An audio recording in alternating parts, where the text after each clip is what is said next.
One of Charlie Munger's favorite principle or mental model to use when looking at a problem or situation is that of inversion. So look at it backwards, flip it around, and see how it looks like. And I find that it's a very useful mental model to use. So I've turned it into a question: how do I invert this? And to give you a few examples to put into practice, if you're thinking, okay, how do I go about increasing my earnings? Then if you flip it around, the question will become, how do I protect my earnings? How do I increase my investment returns? Becomes, how do I protect the downside? How do I become fit and healthy? The flip side of that is, how do I avoid becoming sick? And finally, how do I become a good father? Becomes, how do I avoid becoming a bad father?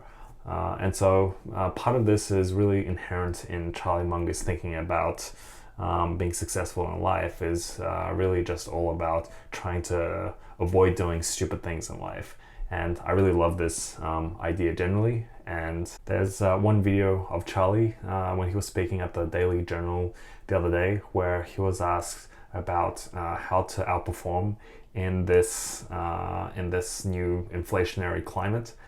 And his response, typical of Charlie, is to find the least bad investment. So he's essentially flipped it around on its head. And here's the video.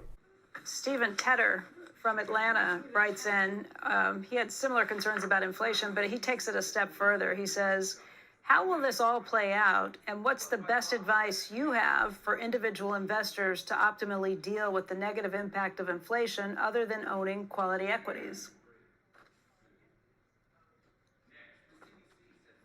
Well, it may be that you have to choose the least bad of a bunch of options. That frequently happens in human decision making. That's classic Charlie.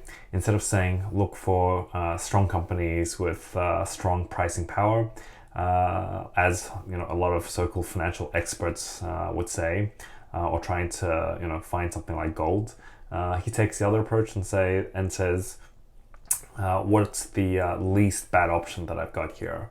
So this is one example of how Charlie thinks. Another example might be, how can I be in a happy relationship? The inverse of that would be, how can I avoid being in a toxic relationship? And then you can list out the qualities there, so you know what to look out for.